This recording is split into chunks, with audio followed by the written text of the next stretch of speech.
Hi, Larry, WD0AKX. Thanks to a lot of you on the last video I did on the October 1975 CB magazine. Kind of a look back in time. It's kind of fun. A lot of you suggested I do some more. You wanted to see some more, so I decided to do a part B, or a part 2 here.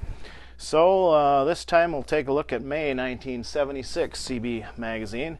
Another look back in time. And this is when they went to the larger formatted magazine here, sometime between the two. So grab some popcorn and sit back for a few minutes and enjoy. Let's take a look. Alright, we'll take a look at the May 1976 issue of CB magazine since 1961. And here's a one-hander, realistic. Remember those? I have one. Let's take a quick look at that. Here's what the realistic one-hander looks like, and the size of it. Had a built-in speaker here right in the handset, so you could hold it up by your ear to hear it better if you wanted. And also had a speaker built into the case. You could select either. And you could change channels from the handset here. You could use the volume or squelch on the back, so I could see where it might come in handy driving down the road. And this is the 23 channel version. A trick with some of the older 23 channels, if you knew how to click the dial just right between that blank spot and 22 and 23 there. A lot of times on some of the radios you could get an extra channel. We call it channel 23A. Nowadays it comes out on I think channel 24, 25, something like that. But that was one trick you could do with some of the radios. Alright, let's get started here and see what we have in this issue. The Lafayette mobile and base station radios. They were quite common at that time. And the signal kicker antennas, Turner signal kicker. I had one of those I put one on my folks' car. I wasn't old enough to drive quite then, or was just starting to drive, something like that. But the signal kicker worked quite well on their car, and I was the one that used the radio most of the time, so I remember it working well. Hey, good buddy, join with the co-operators. I don't know what this is all about. Some kind of membership here and something. Get a t-shirt and register your handle and all that. I should send that in, huh? Okay, and then letters to the editor. In the Pocket CBs by J.S.A. This organization sold a lot of devices and magazines back at that time. I remember those. This was a 100 milliwatt little compact CB transceiver. Never had one, so I don't know how it worked. It probably worked about as good as a 100 milliwatt walkie-talkie. It says the receiver is very sensitive, so I'm sure you could hear stuff at some distance, but it's kind of a fun little device, I suppose. $39.95 at the time. Letters to the editor, and here you could order some things to stick on the back of your vehicle with your handle or call sign. The antenna specialists, you had these antennas that would look like a normal AM and FM radio antenna on your car. And I believe you could use it for that too. It had a splitter, so you could use it for all purpose type of thing. Letters to the editor, and here you can get, just like on ham radio these days, you can order these call sign things to put around your license plate. And here's another registry of CB handles. You could get in some kind of national registry there. And we're back to the one-hander. We have an article, kind of a review of that radio here that you saw. I still haven't really tried mine out to this day. It was donated to me by someone for my collection, and I still have yet to play around with it. I think it does work, though. Yeah, we have some patches, that type of thing, and t-shirts, questions and answers. And the in-dash CBs with AM and FM stereo 8-track. There was several models on the market back then like that. And then we come to Royce. Now here's pretty neat advertisement in the magazine. I remember the Royce radios very well. We had a local Montgomery Ward store nearby, and they stocked a lot of these models. A friend of mine, Jim, who does watch the videos here, I'll say hi to you, Jim, and I know you will remember these models since you were the main guy down there. This is a new thing with Royce called the wireless models, and this is the lineup of the wireless type models. They're comparing here the old way, they call it, with all the wiring and that, and the new way was to use modules, no wires. Looks like it'd be much easier to work on probably. You could pop out a module and replace it if you had a problem on a certain known board. But I never had one like this, so I'm not sure how they performed or how they were to work on, but it looks to me it'd be the way to go. Most of your CBs these days still use this old method though, with all the wires and everything. And then here's the complete lineup of their other models. I remember a friend of mine had this base and it worked fairly well. I remember seeing this sitting in the store actually to this day. So they had a complete lineup of radios, including a high power handheld. Now here's an interesting radio. This was a remote mounted head, so it was very small. You could mount it on your dash or whatever, and it was connected by a large cable to what I call a drawer unit, where the actual radio parts were located. You could mount that under the seat or in the trunk or something. And I have one of these, so let's take a look at that.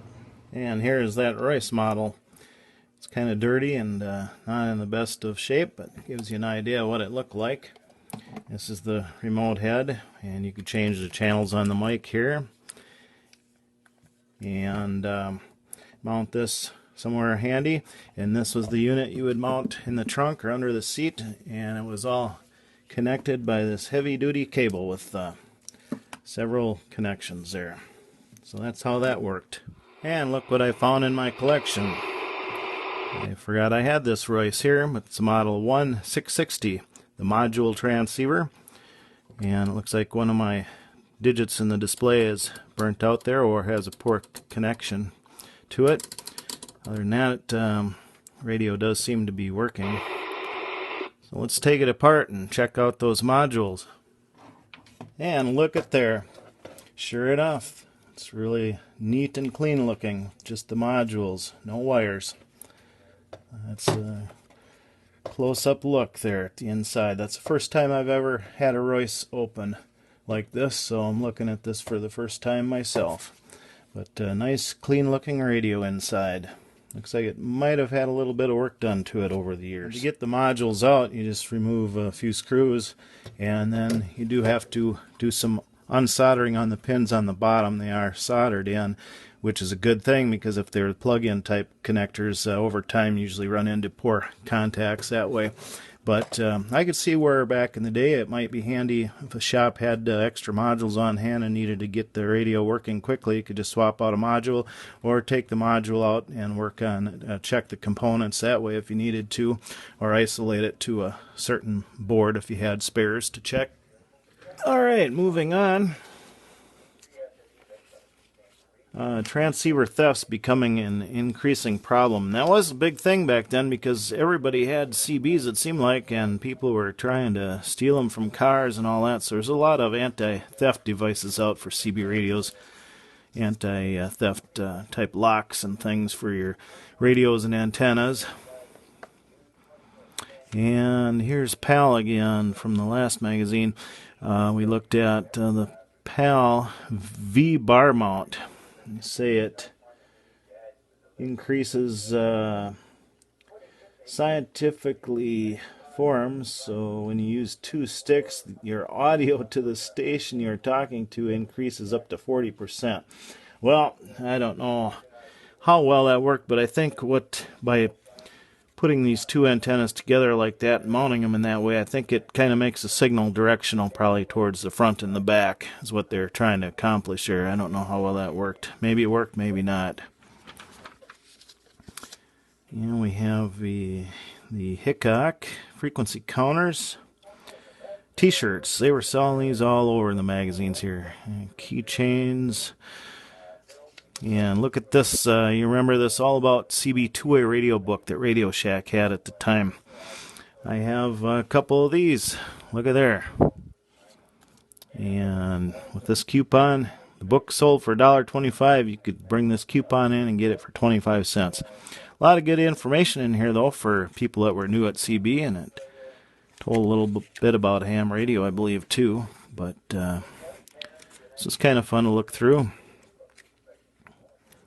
Take a quick peek at this. Shows how to assemble your station and how to put mobile antennas on, and CB height restrictions on antennas. Okay, a lot of good information at the time. 10 signals and all that. And some ads, of course, for Radio Shack. Keep it clean and take it easy. I don't know how clear this is on your video, but depends on your data rate and all that. You might be able to pause this and kind of read some of it over a little better. Got to keep moving here. The E.F. Johnson, like I said in the last video, I used to work there, but it was in the 1980s after the big CB boom. But the Messenger 323A, I think I have one of these here. Let's take a look. Here's a Messenger 323A, an E.F. Johnson radio. And thanks to Paul for donating this to my collection. The Johnson radios were a heavy radio. All steel housing and everything. They were built tough. And the meter on mine is cracked here. But that's what they kind of look like. This one has the added battery pack and portable pack here to make it into a portable type radio. Has a little portable antenna you can screw in here, and with the battery pack you could carry it around. CB's Aid Smoky. Something about how CBers are working along with law enforcement, probably out on the highways and that. And the Cricket speakers again. News in brief. The Browning CB radios. Never had one. I think they were fairly good quality radios, but I never had one myself, and I can't think of anyone in my area that had one. Standard radios. There's a few of them around. And courses, of course, in training for communications and FCC licenses and repair, that type of thing. They were advertised a lot in these magazines. Little frequency counter there to go on top of your radio. A lot of news here from different areas of the country relating to CB. And let's see. They're always looking for dealers. A lot of these pages, all the manufacturers are looking for dealers because CB was so common back then, trying to sell them like crazy, and they were selling like crazy. This here looks like you get a free calculator, Casio. I think I have a calculator very similar to that. Let me take a look. There's the calculator. I don't have batteries for it, but it's pretty similar to the one in the magazine. Old Smoky is just up ahead, just in case the CB's dead. And the Pierce Simpson radios, again, we saw them in the past video. And look at the prices. This is sideband, of course. Sideband radios cost quite a bit more than just your standard AMs, but prices are pretty high, especially in those days. It took a lot of money to purchase a sideband radio. Hustler antennas, they were common. And they're still in business to this day, making a lot of ham radio antennas and that type of thing. CB News in brief. And as you can tell, my magazines do have some water damage and that type of thing from where they were stored, so they're not in great shape. But Motorola CBs, the MoCats. Now those were a fine working radio, and I have one to show you. Let's take a look. And there's my MoCat. This is a MoCat 40, the 40 channel, so this is later than the magazine, but this is the 40 channel version of the Motorola MoCat.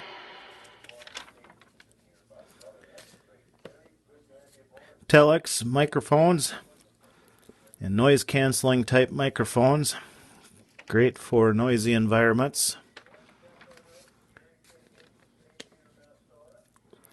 An article on search and rescue looks like.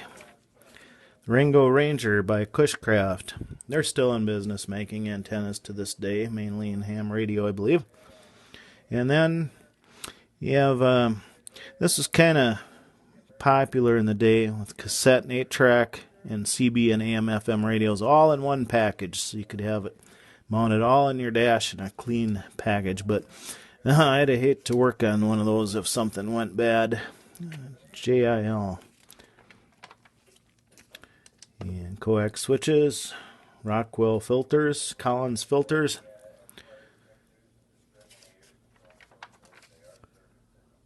There you go.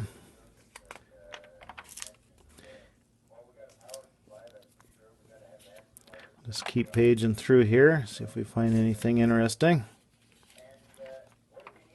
And here we go, the Cobra 29. Not sure if I have one of those. I'll have to take a look in my collection. I have several Cobra radios. I'll take a peek and see here. Yeah, I took a look. I didn't have a Cobra 29 in my collection that I could see offhand, so we'll keep moving here. The Mitron crystals. Several new products they're coming out with.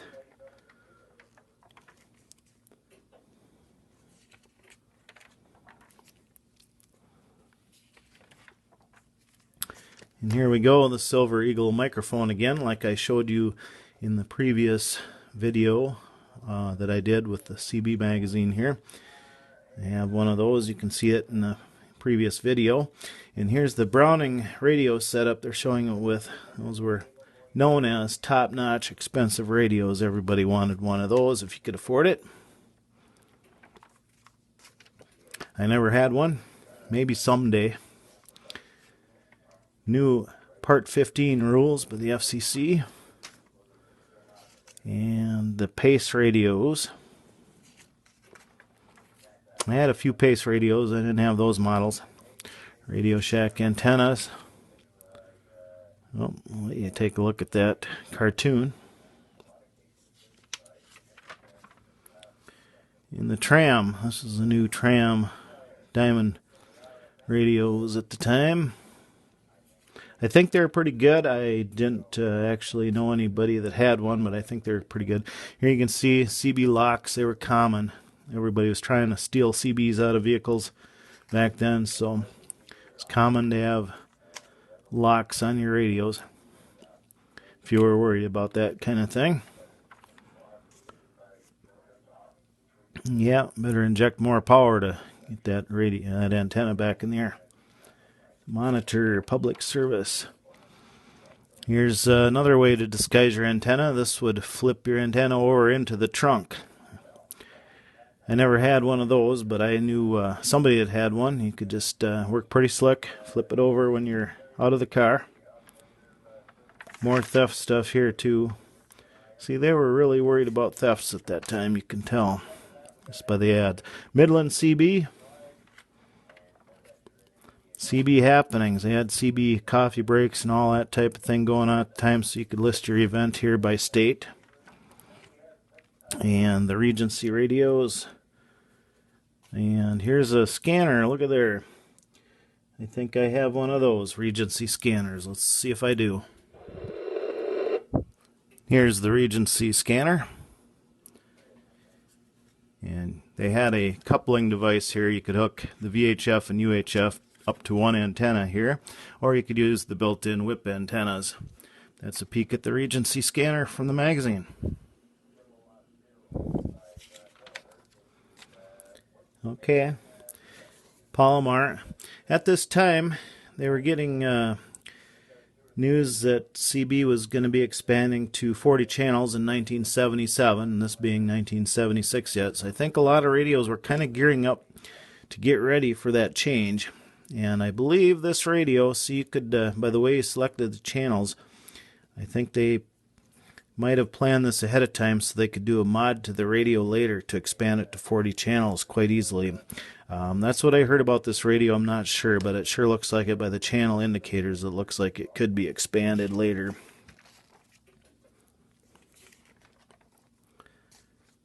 CB locks again.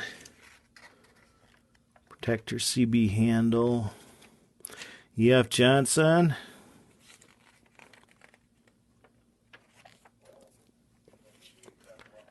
Keep them moving. The Siltronics radios. I didn't know anybody that had one of those, but I think they were a decent radio. Valor antennas. They were all over the place. You can get them anywhere about.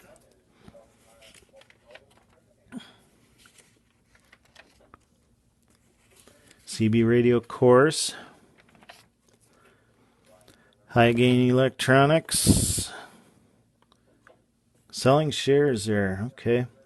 Trucker's Corner.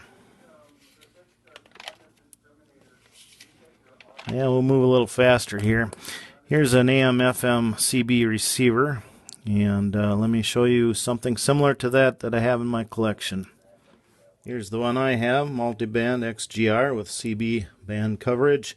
Just a cheap little receiver radio, but that's similar to the one in the magazine. Those would allow you to copy CB radio. A lot of your AM and FM radios were coming out with adding the CB band just because CB was so common at that time. Everybody wanted to listen in.